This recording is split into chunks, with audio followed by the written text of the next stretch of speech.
If Jeff Bezos has his way, skies across the US will eventually be filled with little pilotless flying machines bearing Amazon's logo. But will the online retailer's bold new plan for drone-based package delivery ever fly?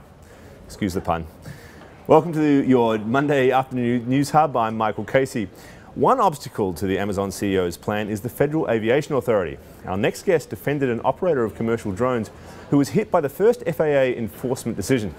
He is Kramer Levin Special Counsel Brendan Schulman. Good afternoon, Brendan. Good afternoon. So, first of all, this was something that happened back in 2011. Yes. And enforcement came after that. You're now in the process of appealing that. Tell us the details of the case, first of all, just quickly, if you don't mind. Sure. So my client, Rafael Perker, is one of the foremost pilots of radio control planes in the world.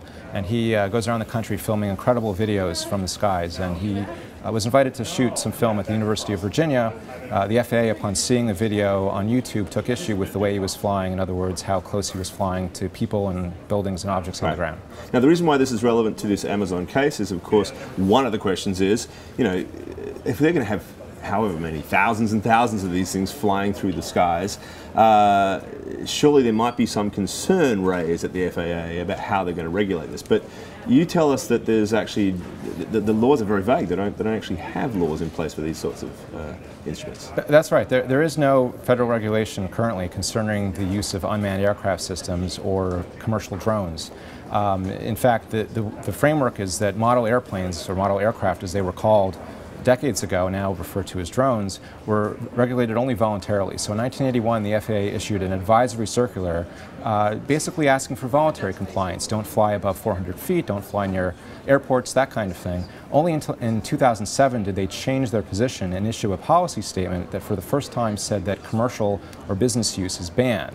And that, of course, was not issued subject to the notice and comment rulemaking process that they're required to undertake. And you've argued that the absence of that process invalidates that rulemaking? That's right. We've argued in our case that because of the absence of any regulation concerning the operation of a drone or model aircraft or unmanned aircraft system, that it's inappropriate as a matter of law to fine somebody who's operating. But your client, you know, one of the things he was doing, I know, was flying planes through a tunnel while cars were actually in process driving through that tunnel.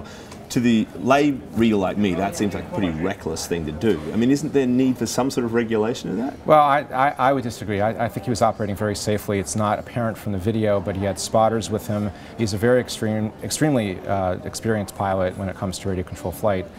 With respect to what regulations or laws might be required, I think we all know that in the event something were to happen, which was not the case, he didn't hurt anyone or damage any property, but in the event of an incident, there's state tort law to address damages or injuries resulting from reckless or negligent conduct. So you think that, I presume, therefore, that there should be, at least in the legal sense, you know, a clear path towards something like this, this plan from Amazon. But you yourself, of course, have been a model pilot for 20-odd years, so you know a little bit of the technology. Is it possible? I mean, can they pull this off? He's talking about 2015 making these things available. Right. I think the technology is already there. This could be done today. Absolutely. Really, it's just the advancement of technologies that already exist in smartphones, things like accelerometers, GPS receivers, and sensors. Lithium batteries are really a big part of the equation. You put all of that equipment into what's essentially a radio control model helicopter, and you can do some amazing things. And I think the ability to fly from point A to point B with a little bit of a package or cargo is definitely feasible right now today. The legal questions are a separate matter. Well, what about some of the other obstacles? I mean, it seems to me that, you know, I can imagine dogs just mauling these things when they land on people's lawns. I think they'll have to figure out a way to ensure that the landing site is clear of objects and obstacles. All right, Brendan, fascinating topic. We'll have to get you back to talk about it as it progresses. Thank you so much.